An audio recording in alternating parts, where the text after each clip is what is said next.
রাজধানীর মিরপুরে টিসিবির পণ্য কিনতে গিয়ে দেয়াল ধসে 2 জন মৃত্যুর ঘটনায় তদন্ত কমিটি গঠন করা হয়েছে। ওই ঘটনায় আহত 6 জনের মধ্যে 2 জনের অবস্থা আশঙ্কাজনক, বাকিদেরও হাড় ভেঙে গেছে। ঢাকা উত্তর সিটির প্রশাসক বলেছেন, মিরপুর কলেজের দেয়াল নিয়ম মেনে নির্মাণ করা হয়নি। সুষ্ঠু তদন্ত করে দোষীদের শাস্তির আশ্বাস স্থানীয় সংসদ সদস্যের। এ নিয়ে আলোচনা করতে চট্টগ্রাম থেকে আমাদের সাথে যোগ দিয়েছেন কনজিউমার্স অ্যাসোসিয়েশন অব বাংলাদেশ ক্যাবের ভাইস প্রেসিডেন্ট এস.এম. নাজির হোসাইন। জনাব নাজির হোসাইন, আপনাকে স্বাগত জানাচ্ছি ইন্ডিপেন্ডেন্ট টেলিভিশনে। যেটি জানতে চাইবো আপনার কাছে যে টিসিবির পণ্য কিনতে গিয়ে হুড়োহুড়ি 2 জনের মৃত্যু, এর চেয়ে দুঃখজনক আর কি কিছু হতে পারে? এটা আসলে খুবই দুঃখজনক যে টিসিবির পণ্য কিনতে গিয়ে আজকে যে ঘটনাটি মিরপুরে ঘটলো, এটা খুবই অনাকাঙ্ক্ষিত এবং খুবই দুঃখজনক। তবে আমরা এই ধরনের ঘটনা প্রতিনিয়ত দেখে আসছি যে এর আগেও যখন এরকম টিসিবির পণ্য কিনতে গিয়ে মানুষ ট্রাকের পিছনে দৌড়তে দৌড়তে এরকম হেমিলনের বাসিওয়ালার মতো অনেকটা সেরকম দেখা গেছিল। তো এই যে এই সিমটমগুলি বলে দিচ্ছে মানুষ ক্রাইসিসে আছে, কষ্টে আছে। কষ্টে থাকার কারণে মানুষকে এরকম বাধ্য হয়ে এই ধরনের ঝুঁকি নিয়ে টিসিবির পণ্য কেনার জন্য ট্রাকের পিছনে দৌড়তে হয় অথবা ট্রাকের পিছনে যাইতে হয়। তো এখানে আজকে যেরকম অনাকাঙ্ক্ষিত ঘটনা ঘটেছে, এটা আসলে আমাদের যে অব্যবস্থাপনার একটি ফসল। কারণ হলো যে এটাকে ডিসিপ্লিনে আনার জন্য আমরা অনেকবার আলোচনা করেছি কীভাবে ডিসিপ্লিনে আনা যায়। সেই কথাগুলি সরকারের যে কর্তৃপক্ষ আছেন তারা বিষয়গুলি সেভাবে চিন্তা না করার কারণে আজকে আমাদেরকে সেরকম একটি সংবাদ। এই যে ডিসিপ্লিনে নিয়ে আসার কথা বলছিলেন, এই পণ্য বিক্রির আরো কোনো সুশৃঙ্খল পথ কি বের করা যায় কিনা?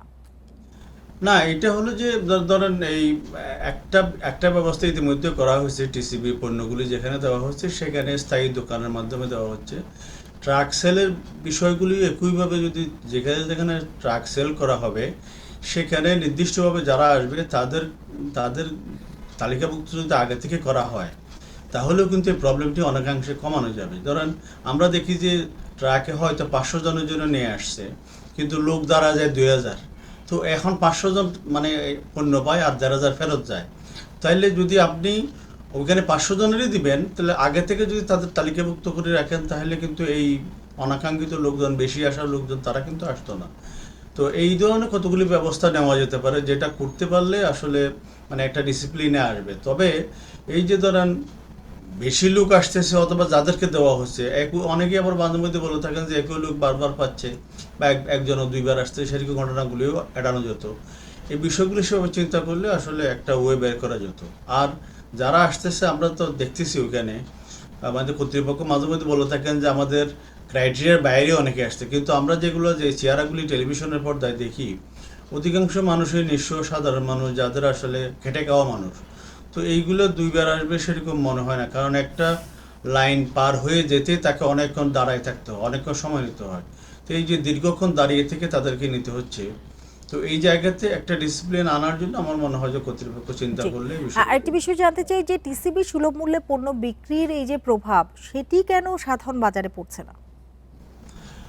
হ্যাঁ, এটা আসলে না পেশার না পৌঁছানোর মূল কারণটা হলো যে আসলে টিসিবি এখন যে পণ্যগুলি যেভাবে দিচ্ছে সেগুলি কিন্তু অপর্যাপ্ত। এগুলো যদি পর্যাপ্ত হতো, এটার পরিমাণ বাড়ানো হতো, তাহলে এটার প্রভাব অবশ্যই বাজারে আসতো। কারণ হলো যে ধরুন আপনি ঢাকা শহরের মতো জায়গায় যেখানে 2 কোটি মানুষের জায়গায় যদি আপনি দিনে 2000 মানুষকে দেন, তাহলে তো এটা আসলে কোনোভাবে ইয়াতে আসবে না। এটা অপর্যাপ্ত হয়ে যাওয়ার কারণে বাজারের সাথে এটার কোনো ধরনের ইয়ে হচ্ছে না। আরেকটা জিনিস হলো যে আরেকটা জিনিস হলো এখানে আসলে যেই পরিমাণ দেওয়া হচ্ছে, যেই এখন হলো সংখ্যাগত দিক, আরেকটা হলো যে পরিমাণগুলো দেওয়া হচ্ছে সেই পরিমাণগুলির ক্ষেত্রে আমরা বলছিলাম যে একটু আরও কয়েকটা আইটেম এখানে বাড়ানো যায় কিনা, তাহলেও কিন্তু এই বিষয়গুলি বাজারে একটা ইতিবাচক প্রভাব পড়তো। যেমন ধরেন চাল ডাল সবজি যেগুলি আছে এগুলো তো একটা এগুলাই কিন্তু আমাদের নিত্যনৈমিত্তিক বিষয়গুলি আছে। তো অনেকগুলো পণ্য এখানে থাকে না, যেটার কারণে আসলে সেটা মানুষের যে ডিমান্ড, সেটা ডিমান্ডটা ফুলফিল করতে পারতেছে না। এটা না পারার কারণে আসলে আমাদেরকে বাজারের দিকেই আসলে নির্ভরশীলতা বাড়তেছে। তো বাজারে যেতে নির্ভরশীলতা কমানো যায়, যে লোকগুলি এখান থেকে আবার তাদেরকে যেন আবার বাজারে যেতে না হয়, এরকম প্রক্রিয়ার মধ্যে হলেই কিন্তু আমার মনে হয় যে এটা অবশ্যই একটা প্রভাব ফেলতে পারতো। জি, মূল্যস্ফীতি কমানোর দৃশ্যত কোনো পদক্ষেপ কি দেখা যাচ্ছে?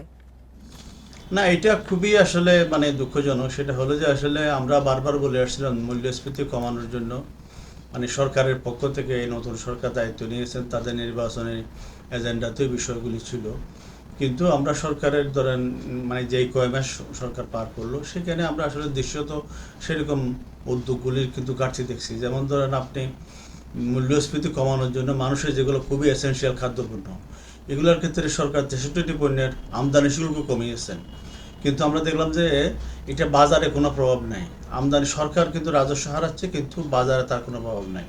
আবার একই সাথে যে সমস্ত পণ্যগুলির দাম প্রতিনিয়ত বাড়ছে, যেমন ধরো সবজির কথা বলি, চালের কথা বলি, এগুলো প্রতিনিয়ত বাড়তেছে। নানা অজুহাত দেখিয়ে ব্যবসায়ীরা দাম বাড়িয়ে দিচ্ছেন। কিন্তু সরকারের যে তদারকি সংস্থাগুলি আছে বা সরকার যেখানে ইন্টারভেনশন করবে, সেই ইন্টারভেনশনের জায়গায় যারা দায়িত্বপ্রাপ্ত তারা কিন্তু নীরব। তো তারা নীরব থাকলে ব্যবসায়ীরা ব্যবসায়ীদের মতো করে তাদের ইচ্ছা মতো কিন্তু বাজারে দাম বৃদ্ধির প্রতিযোগিতায় ব্যস্ত। আমরা দেখলাম যে গতকালকে বা কয়েকদিনের মধ্যে আবার সয়াবিন তেলের দাম বাড়ানোর জন্য তারা দাম শুরু করছে, প্রক্রিয়া শুরু করছে। এখন ধরেন একদিকে সবজি বা নিত্য প্রয়োজনীয় চাল ডাল যেগুলি আছে সেগুলির দাম বাড়তির দিকে, ইভেন আপনি পোলট্রি, মুরগি, ডিম এগুলোর দামও কিন্তু বাড়তির দিকে। ঠিক এই জায়গায় আবার সয়াবিন তেলেরও দাম বাড়বে। তাহলে মানুষের জন্য আসলে কী অবস্থা হবে, মানুষ বাজার করতে যেতে পারবে কিনা সেরকম একটা শঙ্কার মধ্যে আছে। তো সেই জায়গায় এই আইটেমগুলি যেগুলির কথা বললাম, প্রত্যেকটা আইটেম কিন্তু আমাদের মূল্যস্ফীতিকে উস্কে দেবে।